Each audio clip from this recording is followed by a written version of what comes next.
Hello and welcome to the Angus Report, a news program geared toward cattle producers.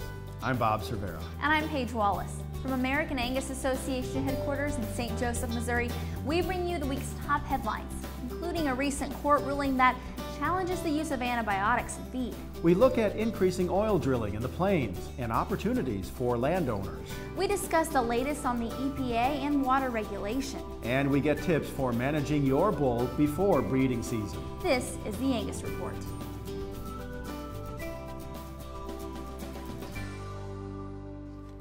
Our top story for the week. A recent federal court ruling could eliminate the use of common antibiotics in animal feed. A judge in New York ruled that the Food and Drug Administration must begin an investigative process that requires pharmaceutical companies to prove their antibiotics are safe. And if they fail, the ruling says the FDA must issue a withdrawal order. The plaintiffs of the case argued that the use of antibiotics in animal feed has contributed to a rise in antibiotic-resistant bacteria in both animals and people. Issued in late March, the FDA says they are studying the opinion and considering appropriate next steps. Congress is weighing a bill that could prevent the EPA and Army Corps of Engineers from expanding their regulatory reach under the Clean Water Act. Introduced in late March, the Preserve the Waters of the United States Act was triggered by an EPA document seeking to give the agency and the Corps' jurisdiction over all types of water, such as streams and ponds on private lands. Industry organizations opposing such burdens have voiced support of the recent legislation, saying the bill could curtail the EPA's far-reaching regulation. Oil is booming. That is on the plains of Oklahoma, Kansas, and Colorado, where leasing interest and drilling activity is accelerating. Higher oil prices and sophisticated new drilling methods have attracted the increasing attention of landowners. We had an oil boom here in Oklahoma, or in this part of Oklahoma in the 30s. We had another pretty good one in the late 70s. And it looks like as we move into the 2000s, we're going to have another one again for a while. And there's still some benefits that come from, the seismic crews that are running through here right now paid a royalty fee or a damage fee to get through here and a permission fee to get through. And then all the places have been leased, and in any place that there's drilling, there will be damage money come in from that. And then when we have extra water, they'll buy the water to drill the wells with, and they're willing to pay a pretty good price for the water to drill with.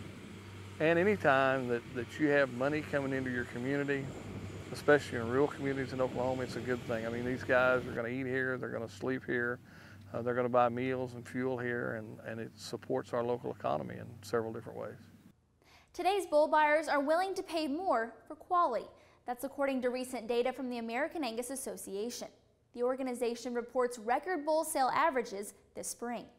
The registered Angus bull market is trending up in both the volume of bulls sold and the price received for the bulls at public auction this fiscal year. The average Angus bull sold at public auction brought $4,627. That's an increase of $896 a head, or 24%. In total, our members have sold over $144 million worth of registered Angus bulls this year. The female market is also showing a similar increasing trend. Registered Angus females sold at public auction this fiscal year brought a average sale price of $3,110. That's an increase of $534 a head, or 20% on a percentage basis. Visit angus.org for complete sale results, as well as a listing of upcoming Angus events in your area. 2 Iowa lawmakers are pushing for a congressional probe into the controversy surrounding lean, finely textured beef, or LFTB. The media firestorm on LFTB has spurred consequences for the beef industry, including unfounded consumer backlash, plant suspensions, and therefore job cuts for more than 650 workers. Congressman Steve King and Iowa Governor Terry Branstad say there's more at stake and have asked the House Agriculture Committee to host a hearing regarding LFTB and false allegations regarding the beef product.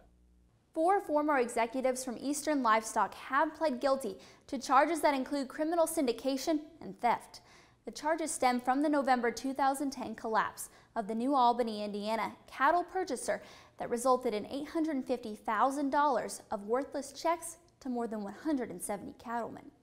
The pleas include terms for the restitution of all losses to the victims involved. The defendants will likely face up to 10 years in prison. Sentencing is scheduled for June. Certified Angus beef will honor both a seed stock and a commercial cattle operation for their roles in using superior Angus genetics to build better beef. Commitment to excellence candidates must have a record of measuring genetic and management criteria and driving the supply of certified Angus beef brand product. Nominations are due May 1st. Contact CAB's Marilyn Conley for more information. And when the Angus Report returns, we discuss an innovative Nebraska program that promotes entrepreneurs. Plus, getting your bulls ready for breeding season. We'll return in just a moment.